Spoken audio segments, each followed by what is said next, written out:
सास के साथ सोने वाली बहू। रजनी और अमर की शादी को अभी कुछ ही महीने हुए थे। अमर अपनी पत्नी रजनी से बहुत प्यार करता था। शुरू के कुछ दिन तो सब कुछ ठीक ठाक चलता रहा, लेकिन फिर छोटी छोटी बातों पर अमर और रजनी का झगड़ा होने लगा। अरे, तुमने फिर से गीला टॉवेल बेड पर डाल दिया। कितनी बार तुमसे कहा है कि सारा बेड गीला हो जाता है। अरे गुस्सा क्यों कर रही हो? गलती हो गई मुझसे, अगली बार ध्यान रखूंगा बस। हर बार पर बस यही कह के चल देते हो। सारा दिन सफाई तो मुझे करनी पड़ती है ना। देखो रजनी, इस तरह नाराज मत हो। मैंने कहा ना, मैं ध्यान रखूंगा आगे से। और फिर रात के वक्त रजनी अपना बिस्तर उठाकर बेडरूम से बाहर जाने लगती है। अरे क्या हुआ रजनी? सुबह वाली बात पर अभी तक नाराज हो क्या? नहीं, ऐसी कोई बात नहीं है। तो फिर तुम अपना बिस्तर लेकर कहाँ जा रही हो? मैं मम्मी जी के कमरे में सोने जा रही हूँ। मम्मी जी अकेली है ना। अरे कैसी बात करती हो रजनी? शादी के बाद लड़कियां अपने पति के पास अपने बेडरूम में सोती हैं। सास के पास कौन सोता है? मैंने कहा ना, मेरा मन कर रहा है इसलिए मैं मम्मी जी के पास सोने जा रही हूँ। अरे रजनी, मेरी बात तो सुनो यार। मेरा भी तो मन करता है ना तुमसे प्यार करने का, तुम्हारे साथ रहने का। ऑफिस से थका हारा आया हूँ और तुम मम्मी जी के पास सोने जा रही हो। देखो, मुझे आज अपनी सास के पास सोने का मन है और मैं जा रही हूँ। इतना कहकर रजनी अपनी सास के साथ सोने के लिए उनके कमरे में चली जाती है। रजनी बेटा, तुम यहाँ? मम्मी जी, क्या मैं आपके पास सो सकती हूँ? हाँ हाँ बेटा, क्यों नहीं क्यों नहीं, बिल्कुल सो सकती हो। लेकिन सब ठीक तो है ना? अमर के साथ झगड़ा हुआ है क्या? नहीं नहीं मम्मी जी, मैं रोज रोज इनके साथ उस कमरे में सोकर बोर हो चुकी हूँ। थोड़ा सा चेंज हो जाएगा इसलिए आपके पास सो जाती हूँ।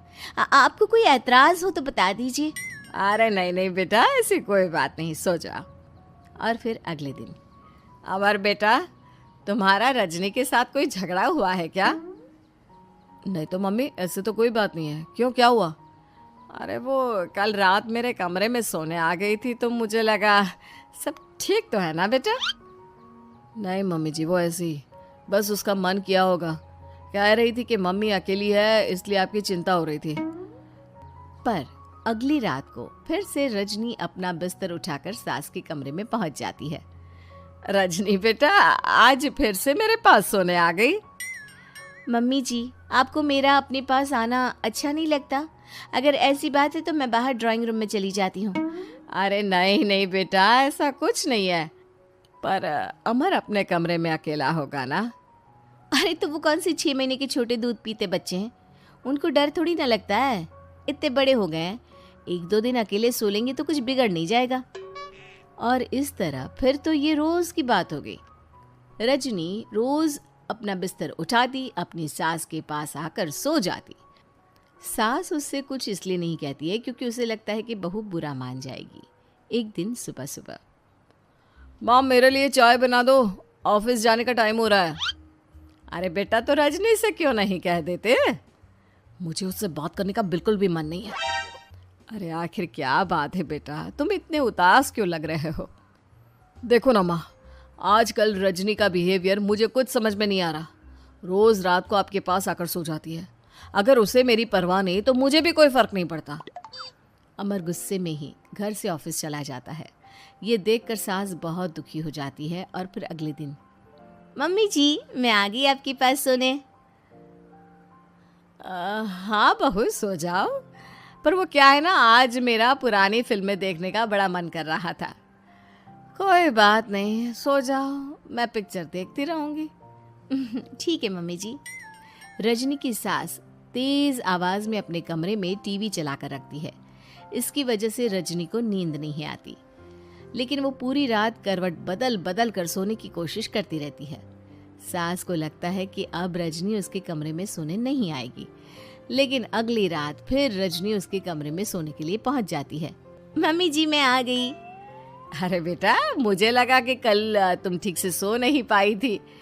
जाओ अपने कमरे में आराम से सो जाओ ना बेटा। अरे नहीं मम्मी जी, कोई प्रॉब्लम नहीं है।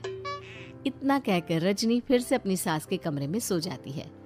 आधे घंटे बाद, बेटा जरा मेरे पैरों पर तेल तो लगा दे। ठीक है मम्मी जी। रजनी अपनी सास के पैरों पर तेल लगाकर जैसे ही सोने लगती है, आधे घंटे बाद फिर से। बहू, मेरे सर में बहुत दर्द हो रहा है, जरा मेरा सर तो दबा दे। ठीक है मम्मी जी, दबा देती हूँ। बहुत जोर से नींद आ रही है। अपनी सास का सर दबाकर रजनी फिर से सोने की कोशिश करती है, पर आधे घंटे बाद फिर से। अरे बहू, बड़ी जोर से प्यास लगी है बेटा, जरा किचन से पानी तो लेकर आ। अरे मम्मी जी, जैसे ही नींद आने लगती है कुछ मांग लेती है।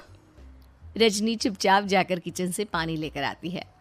इस तरह रजनी की सास पूरी रात हर आधे आधे घंटे पर उसे किसी न किसी बहाने से जगाती रहती है। रजनी परेशान हो जाती है। सास को लगता है कि इस बार वो उसके कमरे में सोने के लिए बिल्कुल नहीं आएगी, लेकिन अगली रात फिर से रजनी वहाँ पहुँच जाती है। मम्मी जी, आज मैंने आपकी दवाई, पानी सब कुछ लाकर रख दिया है। अब आप प्लीज़ चुपचाप सो जाइएगा और मुझे भी सोने दीजिएगा। देखिए, 2 रातों से ना मैं सो ही नहीं पाई हूँ। अच्छा ठीक है बेटा, सो जा। थोड़ी देर के बाद रजनी की सास बहुत ज़ोर ज़ोर से खर्राटे लेना शुरू करती है। खर्राटे इतने तेज़ होते हैं कि रजनी के कानों में दर्द होने लगता है। हे भगवान, मम्मी जी को क्या हो गया है? क्या करूँ, कहाँ जाऊँ मैं? परेशान होकर रजनी वापस अपने कमरे में जाती है। रजनी, आज तो बहुत दिनों के बाद अपने बेडरूम में सोने आई हो। आ जाओ। वैसे भी तुम्हारे बिना मेरा मन नहीं लगता। क्या करती, तुम्हारी मम्मी के खर्राटों ने तो मेरी नींद उड़ा कर रखी है। अब मुझे यहीं पर सोना पड़ेगा। अगली सुबह। अरे रजनी बेटा, रात को कहाँ चली गई थी? मैं तुम्हें कितना ढूंढ रही थी, मैं तो डर ही गई थी। मेरी बहू न जाने कहाँ चली गई। कहाँ जाती मम्मी जी, अपने कमरे में गई थी। और आजकल ना आप मुझे जानबूझकर बहुत परेशान करती हैं। अगर मुझसे कोई गलती हो गई हो तो सीधे सीधे क्यों नहीं कह रही हैं? 3 रात हो गई है, मुझे ठीक से नींद भी नहीं आती। रजनी, ऐसे क्यों बात कर रही हो? मम्मी ने क्या कर दिया? आप अपनी मम्मी से क्यों नहीं पूछते? मैं बहू हूँ तो क्या इसका मतलब ये है कि दिन भर काम करो और रात में भी चैन से ना सो? रजनी बेटा, बड़ी नादान हो। इसीलिए तो जानबूझकर मैं ये सब कर रही थी, ताकि तुम अपने पति के पास जाकर अपने बेडरूम में सो जाओ। शादी को सिर्फ 6 महीने हुए हैं और तुमने मेरे कमरे में आकर सोना शुरू कर दिया। यह तुम्हारी शादीशुदा जिंदगी के लिए अच्छी बात थोड़ी ना है बेटा। मम्मी, तो क्या आपने जानबूझकर ये सब किया था रजनी को समझाने के लिए? अरे तो और क्या करती?